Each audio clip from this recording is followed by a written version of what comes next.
Good evening. A former police inspector has tonight been jailed for more than 2 years for a string of child sex offences. Thomas Kettleborough used the social media app Snapchat to contact victims and was caught when he drove to meet someone he thought was a child but turned out to be undercover officers.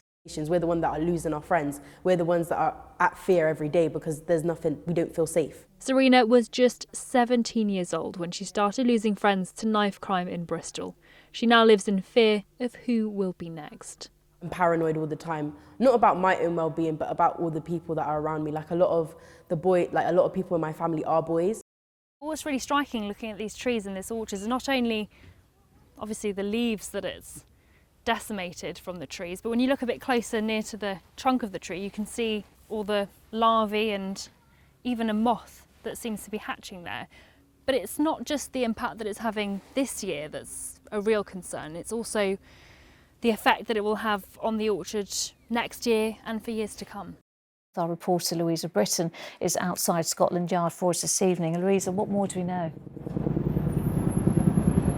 Well, this investigation relates to a crash, like you say, that happened last month in which a heavily pregnant woman and her unborn child were killed.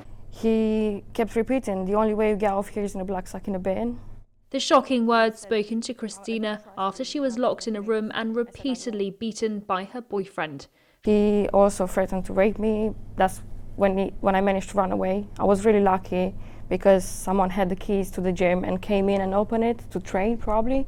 If someone hadn't come in or rung the doorbell at that point? I don't want to think about what would have happened. No, I was really scared. From April 2026, though, farms worth more than £1 million will have to pay inheritance tax at 20% above that threshold.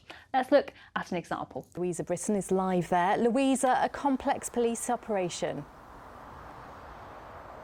Indeed, it's an investigation that extends far beyond the school gates because it was here in Stoke Orchard, a small village, that the teenage suspect was arrested earlier today after it's believed he fled the school. Now, it's a peaceful scene at the moment, but that would have been entirely different earlier today. Police say they deployed not only armed officers but plainclothes officers and the police helicopter to search for the suspect. Lisa has long COVID, a condition she believes she contracted while working as a nurse. And as a result, she's had to take early retirement from a job she dedicated 25 years of her life to. It's like everyone clapped for us, but where are they now? What are the government doing now? Do you feel betrayed by the government? Completely betrayed. In just 2 days' time, Helen McCann will be taking on her third marathon. As a visually impaired runner, she'll be tackling the course with a guide. And as the start line beckons ever closer, I've joined her for her last run before London. Not long to go until Sunday. How are you feeling about it all? It's surreal. It's come round so quickly. I decided I would do it primarily to raise money for guide dogs and also for myself, to prove to myself that it was something I could do. Well, just shy of £4.5 million is how much has been allocated to preserve this absolutely beautiful and unique medieval street. But obviously a lot of these buildings are incredibly old, so inevitably they've fallen into quite a lot of disrepair.